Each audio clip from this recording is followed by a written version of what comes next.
Hello student, कैसे हैं?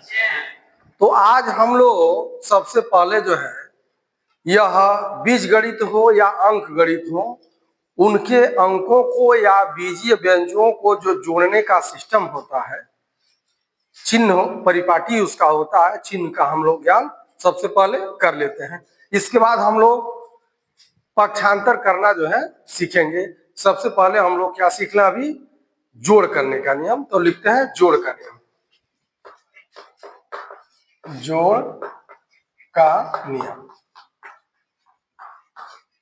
तो इसमें हम लोग जब जोड़ते हैं अंकों को या बीजगणितीय अंकों को, कैसे जोड़ेंगे। अब जैसे मान लीजिए यह 6 है, इसमें हम लोग को क्या करना है, 2 जोड़ देना है। कितना हो जाएगा? 8 हो जाएगा। ठीक। अब यहाँ 6 का चिन्ह क्या है? धन है। और 2 का भी चिन्ह क्या है? धन है। इसका मतलब यह हो गया, जब धन को हम लोग जोड़ेंगे धन से तो क्या हो जाएगा? धन ही होगा। ठीक। देखिए, यह 6 भी धन में, 8 भी क्या है? धन में। तो जब धन को हम लोग धन से जोड़ते हैं तो क्या होता है? धन होता है। अब आ गया ऋण को हम लोग जोड़ेंगे किससे? ऋण से। तब क्या होगा? तब ऋण ही होगा। हा? जैसे मान लीजिए यह ऋण 6 है, इसको जोड़ना है हम लोग किससे?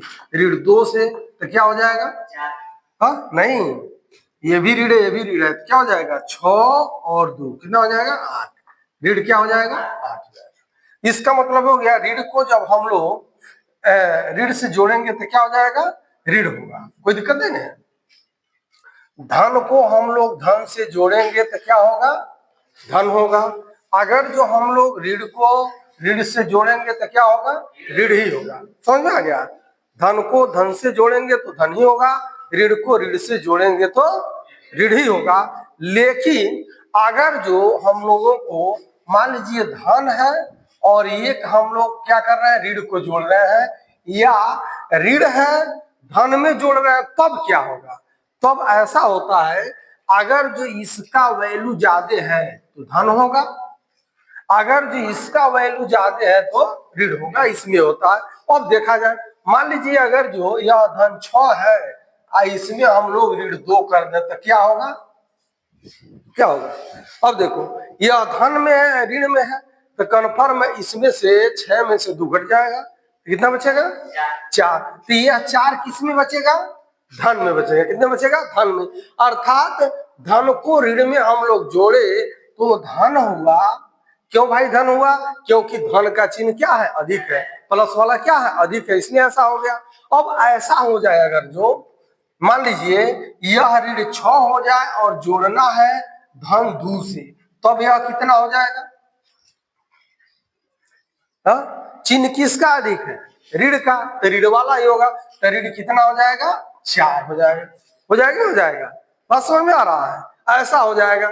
तो यहाँ पर हमने क्या किया, अब ऋण ऋण यहाँ पर क्या है? ज्यादा है, और तब हम लोगों ने धन से जोड़ा, तब क्या हो जाएगा? ऋण हो जाएगा। यानी जब धन अधिक है तो धन होगा, ऋण अधिक है तो ऋण होगा। यही नियम है जोड़ का, यही नियम है। ठीक। इसी नियम के आधार पर हम लोग जोड़ते हैं। ठीक। अब इसके बाद अगला नियम आता है गुणा का नियम। क्या आता है? गुणा का नियम। तो गुणा का नियम में जो है क्या है, अब इसमें जो है इससे थोड़ा सा हट के है। ठीक। और जैसे मान लीजिए सबसे पहले, अब इसमें धन में हम लोग गुणा करेंगे धन से तो क्या हो जाएगा? धन ही होगा। अगर जो ऋण का गुणा कर दिया जाए ऋण से तो भी क्या होगा? धन ही होगा। ठीक। लेकिन अगर जो ऋण का गुणा कर दिया जाए धन से, या धन का गुणा कर दिया जाए ऋण से, तब क्या होगा? ऋण ही होगा। समझ में आ गया?